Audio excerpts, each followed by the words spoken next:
Coach, ready when you are. Yeah, I thought both teams left every single thing on the field. Obviously want to say congratulations to Arkansas on a phenomenal season.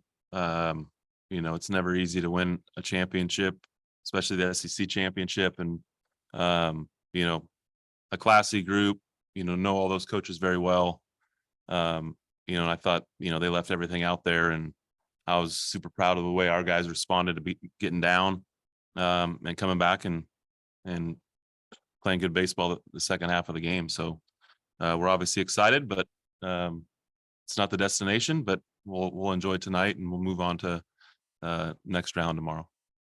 Questions for student athletes? Go ahead, Bob. Yeah, I guess it's for Austin. Just how well do you feel like how well do you feel like you guys played here? I mean, you're pretty dominant performances, I thought. What do you think of what y'all did here, and what was the keys to that?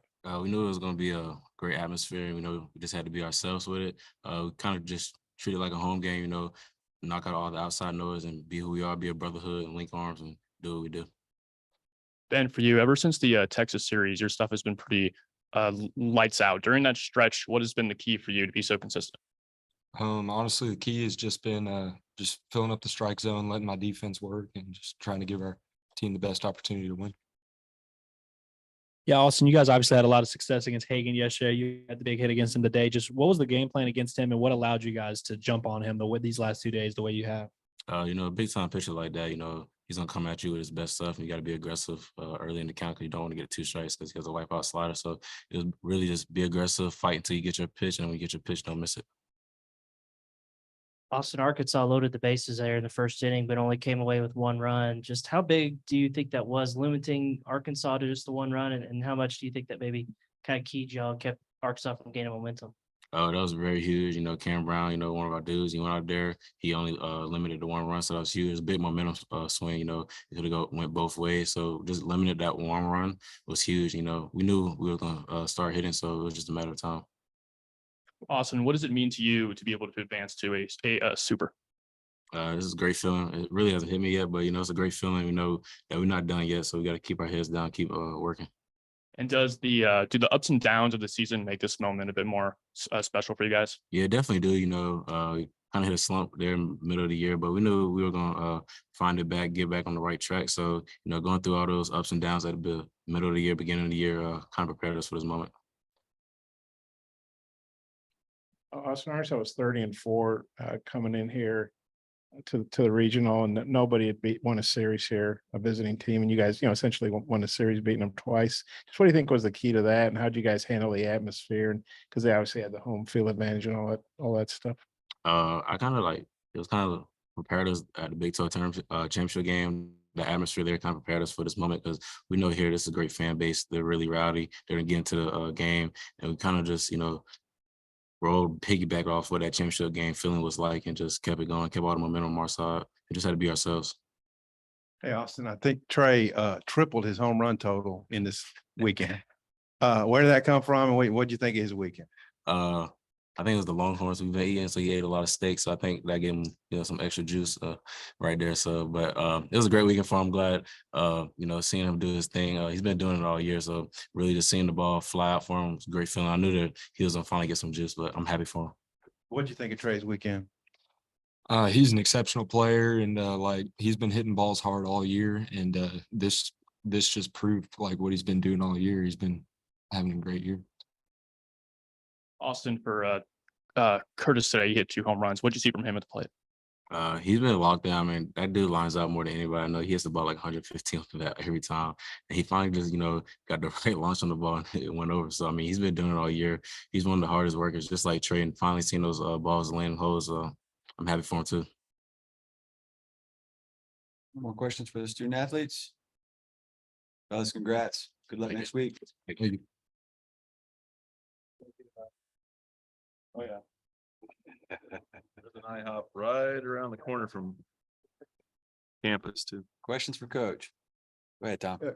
Dave was in here saying that you guys are on such a heater right now. It's going to take some kind of effort for anybody to beat you. I mean, what's the feeling like about how it all came together these last, whatever it is? Yeah, I think the belief really never wavered. It just, we weren't gelled as a 9 a 9-man lineup. You know, we had some guys that would be swinging it well and some guys wouldn't be. And this is the first time that we've had guys, you know, throughout the lineup. It made it makes it a deep lineup in terms of kind of anybody in that order can beat you. And, you know, I think it just says a lot about our kids in our dugout in terms of their belief in their thought processes and sticking to it. And I think it has a lot to, you know, hopefully they learn that baseball a lot of times is a microcosm of life, you know, and I'm hoping that they're understanding that as well, you know, because I think there's sometimes that we get bogged down in life and think that it's never going to get better. And if you just keep grinding away and plugging away, you know, there's light at the end of the tunnel. And I think, you know, hopefully they take more than what they're getting baseball wise. They hopefully take it in terms of a life lesson too. Nobody's hit Smith the way you guys did yesterday. In the first 2 innings, I think you had 5 or 6 people reach with either 0-2 or 1-2 counts. Can you maybe speak to what the plan was on Smith and have that Well, I kind of think effort? anytime you're facing somebody of his caliber, you know, like Austin said, you really don't want to get to 2 strikes. But then if you do, it's just a mentality. You know, I mean, he's got a couple different pitches to put you away with. He showed that today, and you know, in terms of throwing, he had a really good slider, I thought. He was commanding the fastball into our right-handers and throwing that slider underneath their barrel, kind of back footing a little bit. And same thing to the lefties. I think he threw, you know, some of the best sliders probably Braden has seen this year, especially in that first at bat. It was kind of like Braden kind of chuckled on the way back to the dugout going, I'm not sure what I'm supposed to do with that. So I think it's just, again, it's like, it's baseball.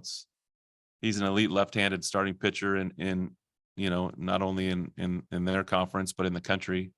And I think it just speaks to the determination and grit that our offense showed, you know, knowing that it's going to take three strikes to get him. And, you know, they did a good job of battling with 2. Coach, control wise came at a bit of an interesting start, but then really settled in and, you know, threw a couple good innings. With how many times that's happened this year, do you almost expect him to keep control over No. second, third? No, I don't. Why? I hope that it's not like that, but we've seen it before. So it's like you kind of have to ride the highs. You kind of got to ride the lows a little bit, and he'll right the ship. It's just a matter of how quickly he does it. And you know, I think the big thing, like Austin said, I think it was Austin that said, you know, they got all the momentum having the bases loaded, I think, with nobody out, and to only give up 1 run right there, coming back to the dugout, that feels like a win.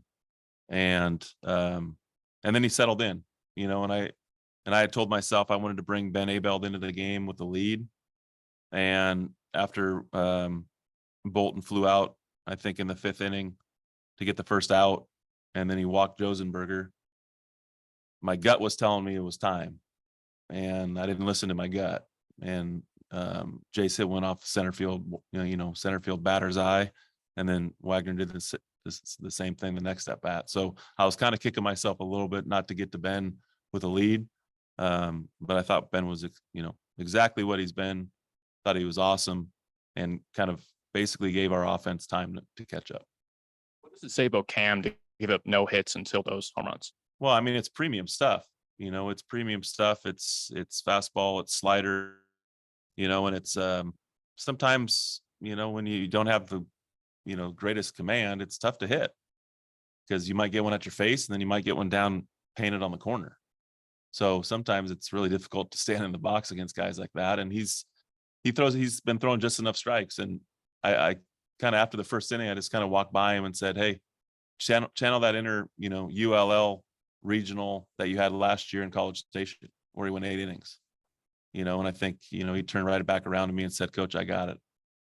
And I think, you know, obviously, you know, he won another 4 solid innings for us. Austin Davis, pretty good 9-hole hitter, but have you ever had a 9-hole hitter walk to get to the 1-hole hitter? Yeah, not often, but when you have Hagen Smith pitching and a lefty in the leadoff, and I think he had punched out Elijah on some pretty good sliders the at bat before, so I wasn't super surprised.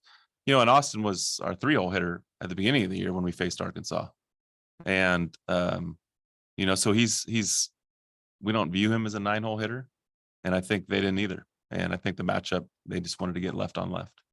Now, 42, did it ever go through your mind who you might pitch if this thing went to another game. Do you have enough pitching left for Of tonight? course, like that's the one problem probably being a head coach / pitching coach is you're always thinking the what if game. You know, who can we use? Who are we not going to use?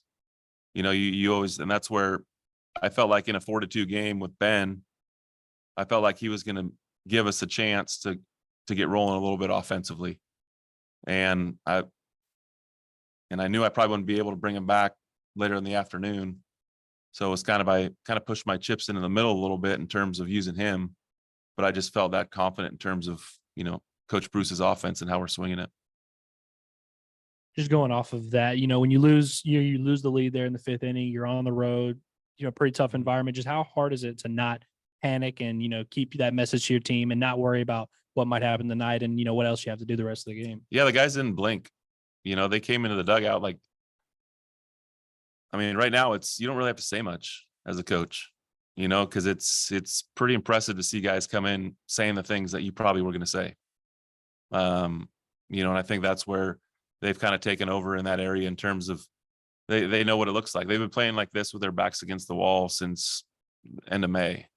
And so every single game they've played, they've kind of played like it's their last one and that they're trying to win a championship or win a regional or even get to the postseason. So, yeah, they didn't blink. I think that's the cool thing is when you're walking down the dugout about to say something and about 3 or 4 guys as they're running into the dugout after giving up a 3 spot are saying all the same things that you were going to say. Yes, Kendall Rogers from D1 Baseball is reporting that the Indiana State's not going to be able to host and that y'all will be hosting next week. And you know anything about that? And if it's true, That'd be I think neat. it's pretty cool. I think that'd be very neat. I'll leave that to Kendall. I haven't got on my phone yet. I'm sure Fort Worth would like that. I know we kind of hit on this yesterday, but you guys outscored Arkansas in 3 games, 50-15. They were ranked number 3, coming in number 3 overall seed. I mean, nobody's beating them like that, and they've beaten so many good teams this year. Just what's your thoughts on that? Like I said last night or yesterday, if I could figure it out, we wouldn't lose. If you could figure that recipe out. Baseball is super weird and certain teams and certain years, and I have no idea, literally no idea. But all I do know is that our guys started the year in that tournament playing pretty well and swinging the bats, and they finished the year kind of doing the same thing. It just so happened that we played them at the beginning and the end of the year. And I think I got this right. I think your 3 games you outscored Arkansas and Arizona 44-13. That's pretty dominant. That's pretty dominant against anybody. Never mind the NCAA tournament. What are your thoughts on that? It's a lot of fun, and especially calling pitches. It's a lot more fun calling pitches when you got a little bit of a cushion, when every pitch doesn't seem like it's do or die. When it's okay, the offense, if we give up 1, I know the offense can come back and do something to get that run back. And so I think it makes everybody relax a little bit. It makes our pitchers relax a little bit. Don't feel like they have to be perfect or have to throw a shutout. We just collect the outs we're supposed to collect and let the offense do their thing. But at some point, like the game was today. I mean, it was a 4-2 game in the 5th inning. It wasn't like it was we extended it at the end of the game, but it was a very, very close game, throughout the middle part of the game. And I think our guys were, sometimes when you get in those lopsided wins, when you get those close games, you don't know how to react to it. And I thought our guys just stayed the course and just lived pitch to pitch and ended up, working out. Coach, what was your message to the team after the win today? Well, I told them I'm super proud of them for the perseverance that they showed. And this is, like you said, in terms of coming in here, they're 30-4 this year, at Baum Walker Stadium. And I know we played here in 2019 and lost to Arkansas. And it's a very, very difficult place to play. And the fans are phenomenal. They're into it. They cheer for their team. And it's a place where if the momentum gets going, it's tough to stop. And, I just told them, hey, you guys can do anything that you want. You walked in here and we're able to win the regional. So this isn't the destination. Enjoy it tonight. But ultimately you came in doing what we wanted to come in and do. And all that does is it gives us an opportunity to keep playing together. Mhm. ahead. Just, I guess he was MVP. Is that Correct. Well, I would Just- think so. wow? He had 2 home runs coming into this. Yeah. How did it happen? Well, I think the ballpark played fairly small this weekend. I mean, they go back to the Arizona game. I think all their 4 or 5 runs were on homers, hitting it on top of the new building in right field. I think obviously Arkansas, the last 2 games against us, most all their runs were on home runs. So I think when you start hitting balls hard and you're playing in a place where it's an offensive ballpark, you have a tendency to maybe get those. So sometimes when you're playing at other ballparks, those probably aren't home runs. But I'm not sure what the wind usually is like here, or I know the humidity, but the balls seem to be absolutely flying, especially to right field. And when you hit balls hard and you get it up in the air, you get a chance. And I think I'm trying to remember his other home runs, but I don't remember him being to right field. And I think that says a lot in terms of him staying on baseballs and doing it against really high level pitching. Coach, congrats. Good luck. Appreciate it.